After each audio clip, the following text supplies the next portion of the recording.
I'm Chris, And I'm Kylie. And this is Redefining Resilience, where we explore what it means to build a resilient lifestyle so you can thrive in any and every situation.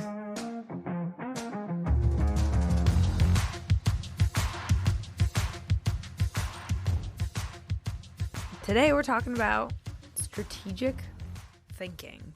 All right, so the Google definition of strategic thinking, which is part of our reasoning domain.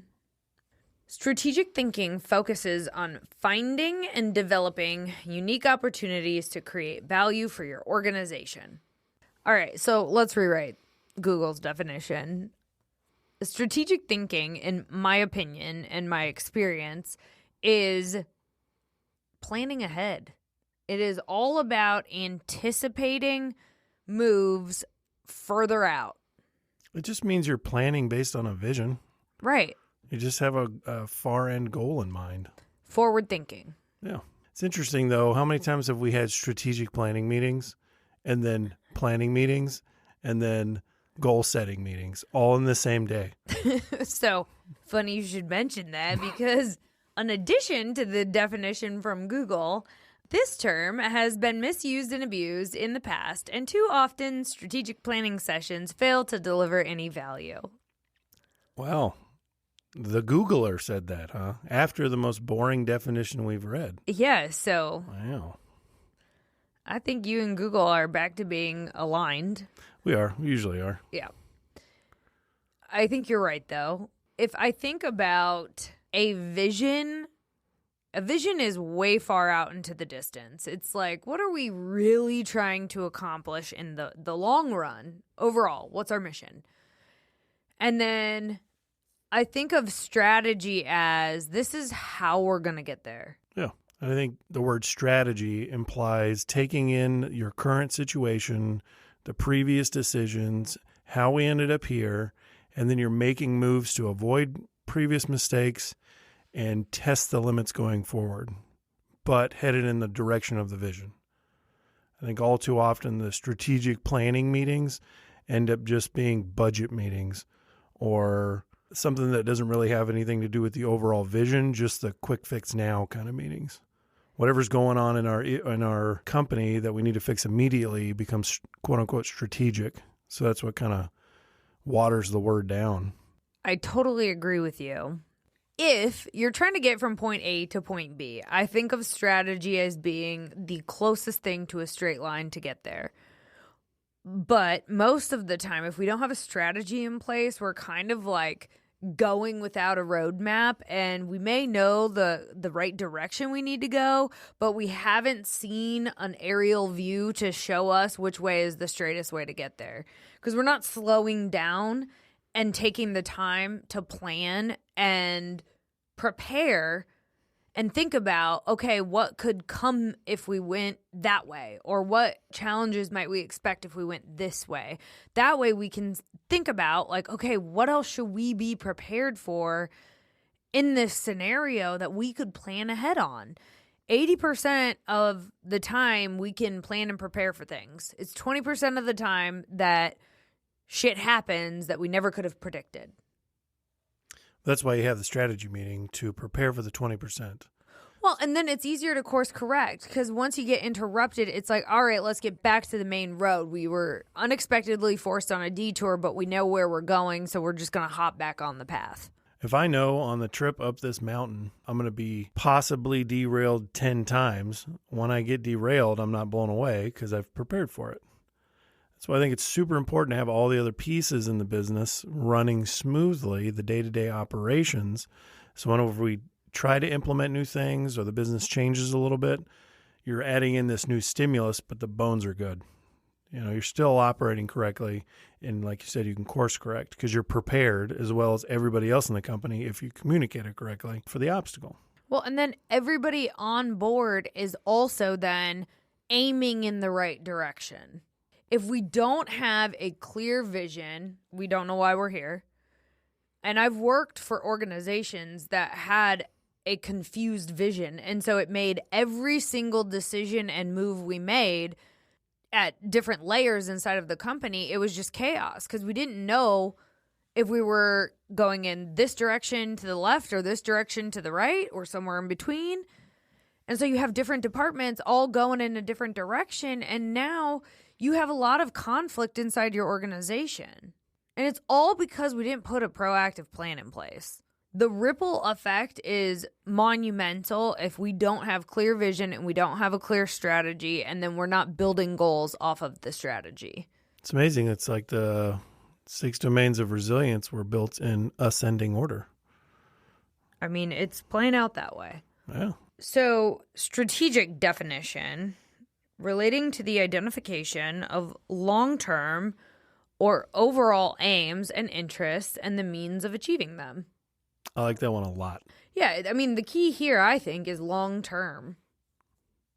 Because that's what a vision is. A vision isn't next year, and it's not even 10 years from now.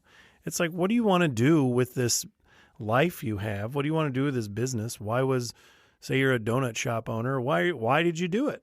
What do you want to do with this as a whole? Do you want to send your kids to college and then hand them the business? That makes every decision you make on a daily basis, 1, way more important, and 2, way more focused.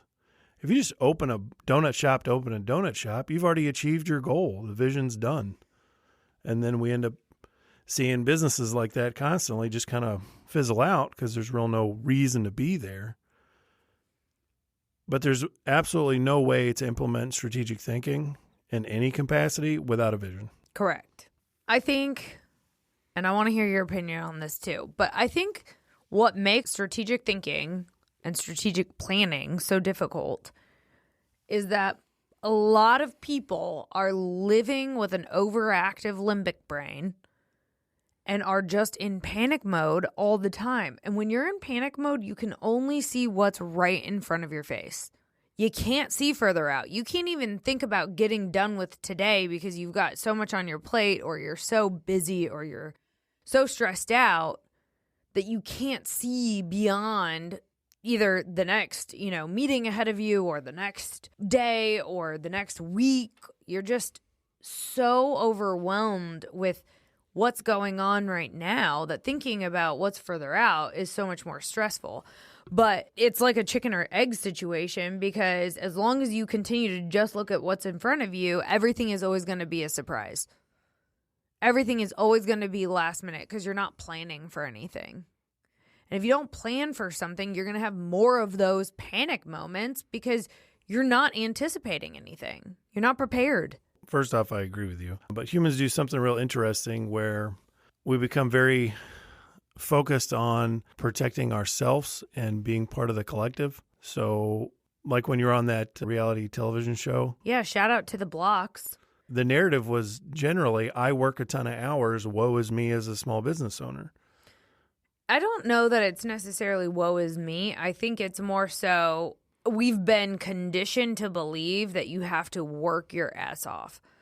But the problem with working your ass off is that you're going to be making compromises in other areas of your life that are then going to pull you back down. So that's why each domain that we talk about is equally as important, because being strong in, let's say, just vision and not composure or reasoning is going to result in you making impulsive decisions and not really thinking through decisions. True. So it's all about focusing on being an overall high performer, not just high performer in one silo of life. Because a lot of entrepreneurs think I have to solely focus on my business. But when you solely focus on your business, you're maybe not prioritizing your health or your finances or your kids. I mean, you name it, right? There's all sorts of different components and moving parts to everybody's life. But yeah, I saw a lot of very overworked entrepreneurs who were carrying around a lot of stress. So just because we both agreed that it's partly overactive limbic system, if you're constantly stressed like that, your limbic system is going to be taking over because you're going to want to avoid the stress.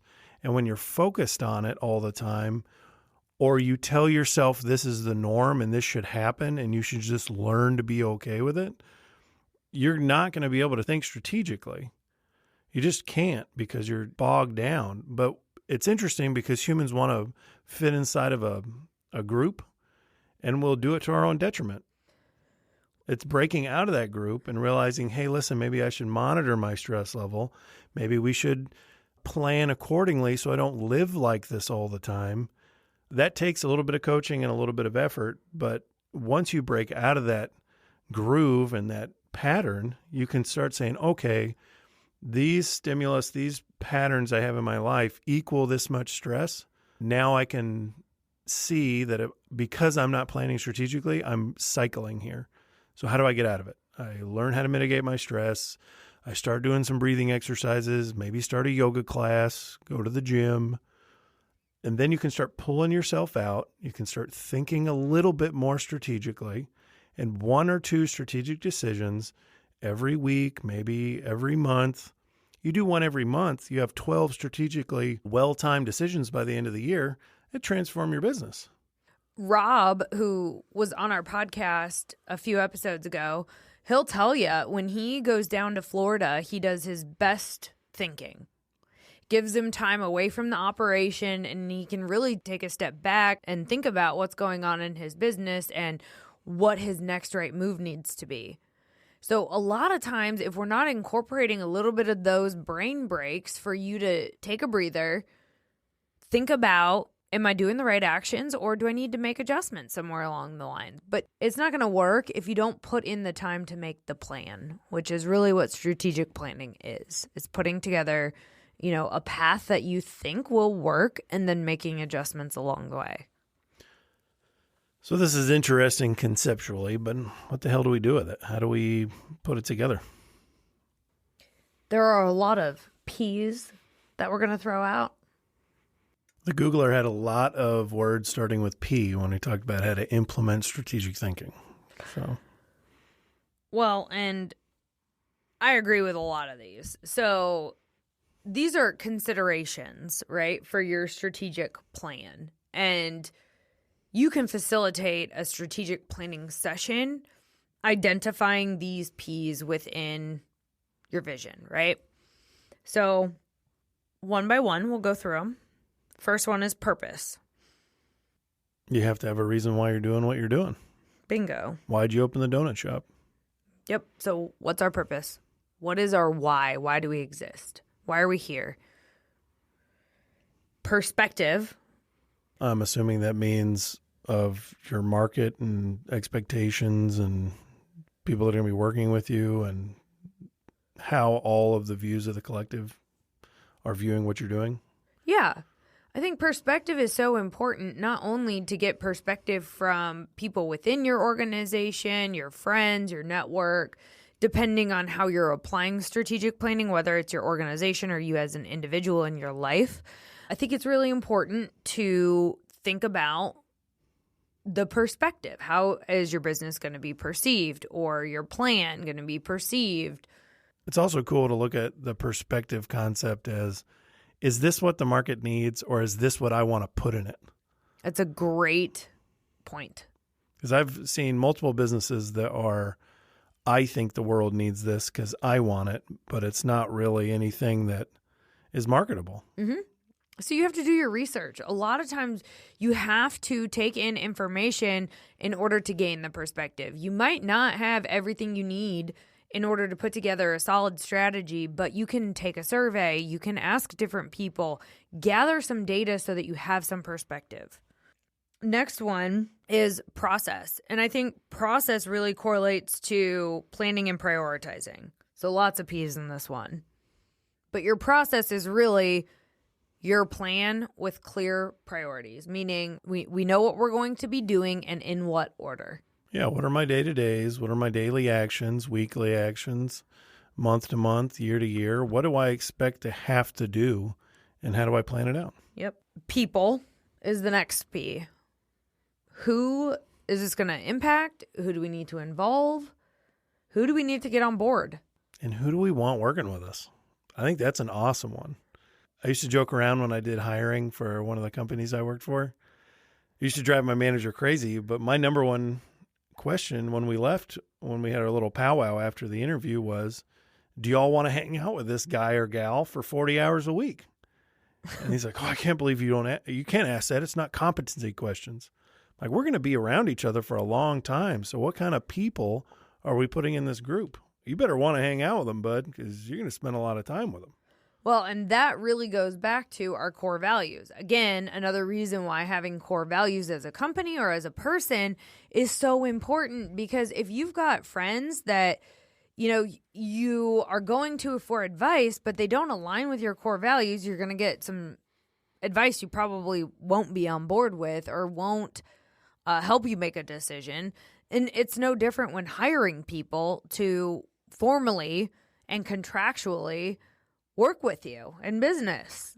Always called it the hand grenade scenario because I had a rocking team, man. I had 2 banks with killer employees that all meshed well. They killed it. And all I could see every time we went through a hiring process was me pulling the pin on a grenade and chunking it in the room and shutting the door. Because if I hired the wrong employee and I didn't pay attention to the people we were working with and around, I was going to destroy it all. The wrong placement is like a hand grenade. And this is not us saying you have to hire people who are just like you, but the values have to align.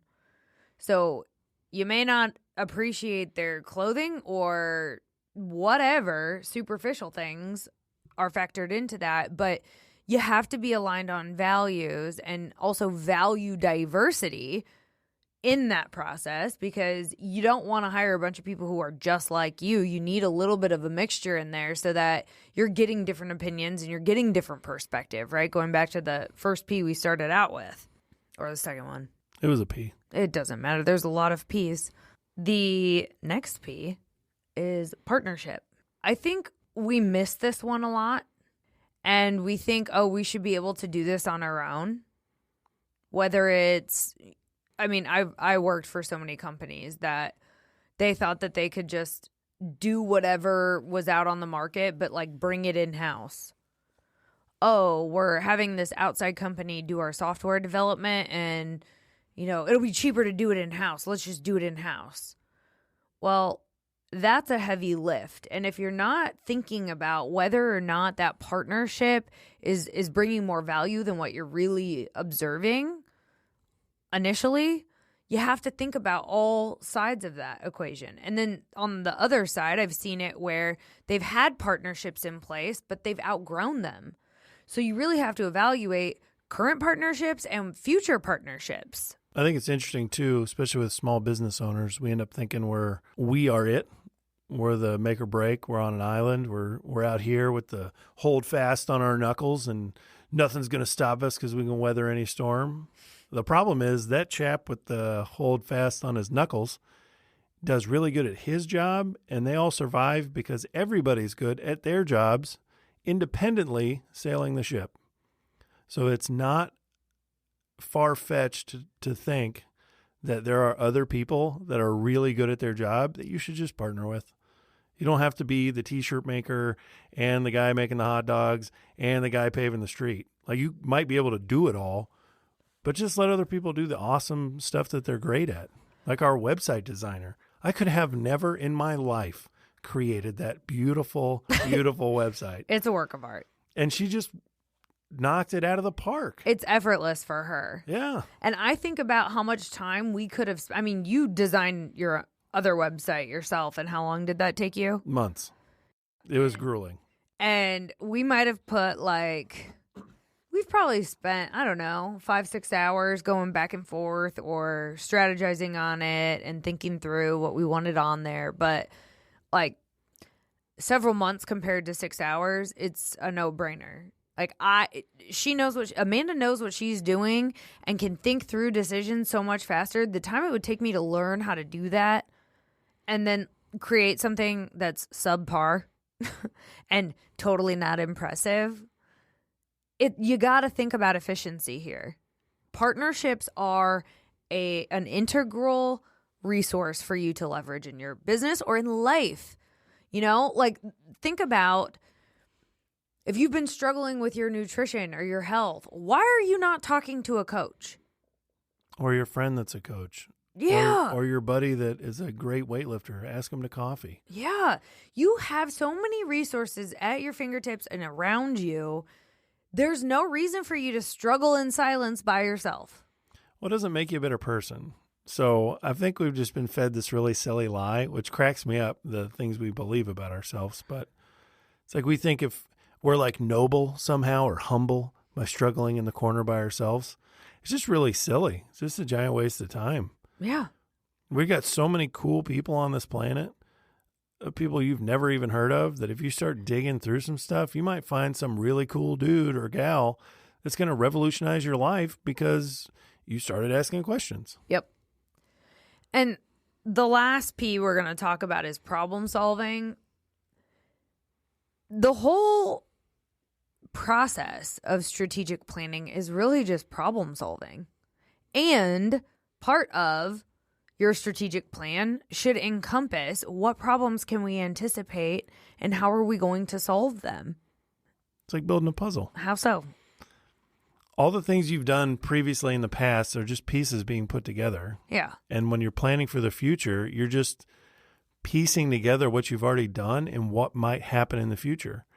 And as things happen, it's just another piece in the puzzle, man. And the puzzle's huge. It's massive. It'll never end, but like you just have more data. The more time you go through life, that's why elderly people generally speak a lot of knowledge into young people's lives because they've been here longer. Their puzzle's bigger, man. They've got more pieces in there. Just like businesses, the ones that have been around for a hot minute that are successful, lean on them. I don't know any CEO that I've talked to that doesn't absolutely love talking about themselves. It's true. And the way they got there. Yeah. I mean, CEOs are on LinkedIn by the millions. Just reach out, start asking questions.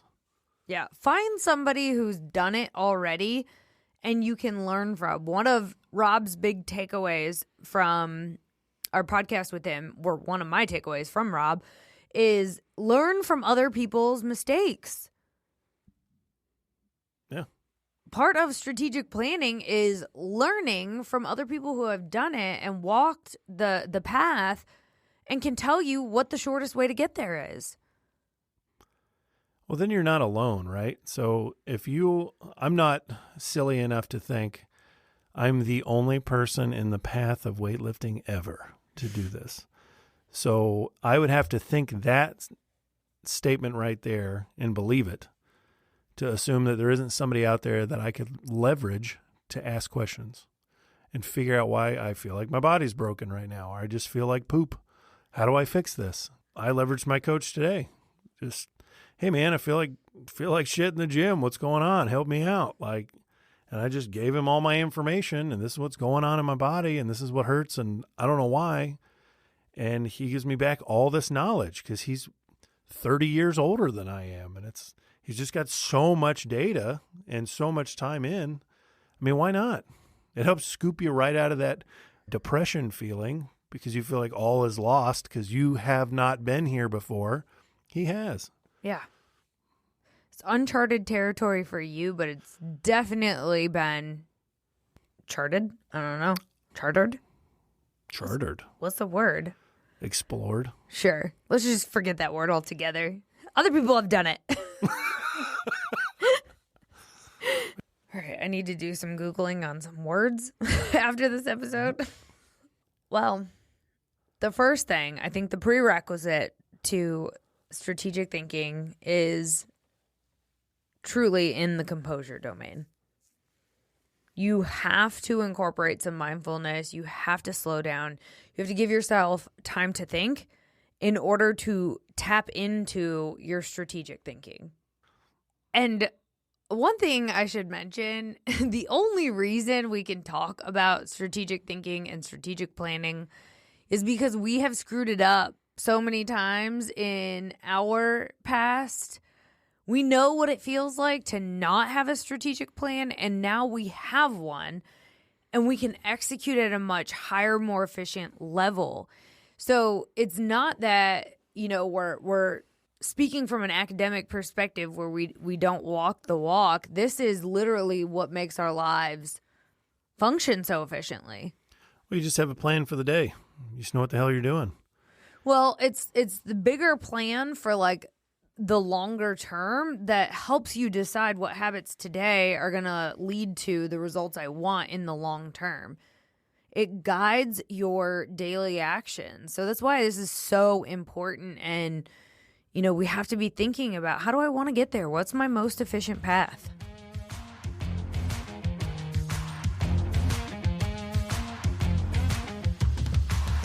Thanks for listening to Redefining Resilience. To learn more about building your mental and physical readiness, check out odysseyresilience.org. And follow us on Instagram, LinkedIn, and TikTok.